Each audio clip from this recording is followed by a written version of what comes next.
Well, you may have noticed higher prices if you've been looking at cars lately. Yeah, used car prices shot up 10% last year while finance rates fell. So does it make more sense to buy new? In today's Behind the Wheel, Tony breaks down the numbers and what might be the right fit for you. So you're looking for something new to drive and you know what you want, but are you better off buying that car new, buying it used, or leasing? Well, that is the question. That's a great question. And the answer lies in how long you'll keep the car, how many miles you'll drive, and how much you can afford. Depending on your answers, that could point towards a lease. If you change car every 3 years, you drive less than 10,000 miles a year, you like to get a little bit more of a car for a similar monthly payment, your best option is to lease it. Using ballpark figures, it might cost you $400 a month to drive a brand new $40,000 car after putting $4,000 in to start a lease.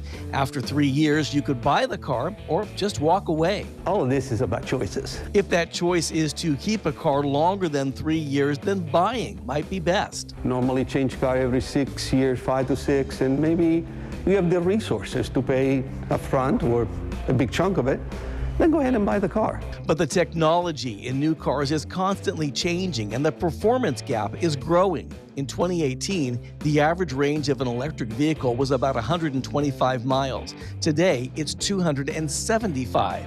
A trend like that can speed up depreciation. That's probably one of the most compelling reasons to lease it, just because of that factor. Another challenge to buying new is low inventory.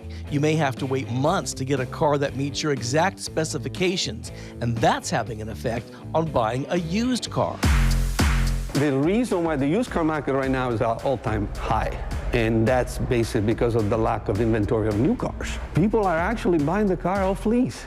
You know, the residual is $28,000. They look out, gee, the wholesale value is $35,000. I'm going to buy it. Which means that car isn't going back into the dealer's used car inventory. Fewer cars and high demand mean used car prices have gone up. In the last year, 17 to 20% probably, yeah. But no matter how you buy your car, the people selling it to you are gonna make their money. After all, a car is a depreciating asset. The key is to minimize that depreciation.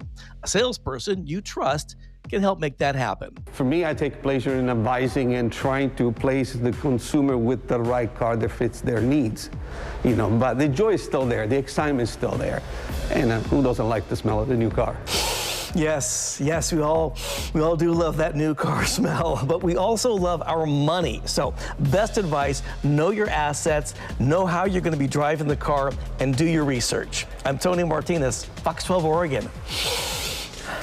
Lovely. Can't get enough of it. Yeah, this was an unusual year though, because we just bought a car and we were leasing, and we bought out our lease and then sold it for more than what we had owned on the lease, which I don't think had ever been the case before. Right, but it changes very quickly. That's why, you know, there's a lot of ways to buy a car, but I mean, if you know somebody who you trust, they can help kind of, you know, guide you through some of that. So, you know, but it does change very rapidly. So it's very easy to understand the way you laid it out there. So, thank you. Yeah, thank you. Yeah, can I just borrow your car? Is that another option? The car I drive now, I've met a guy on Craigslist, after researching for months and months, flew to San Francisco, bought it there, and drove it home. There's a lot of ways to buy a car. Yeah. There's just 3 options for you there. Yeah, but I wanted the D, none of the above. Can I just borrow your car? This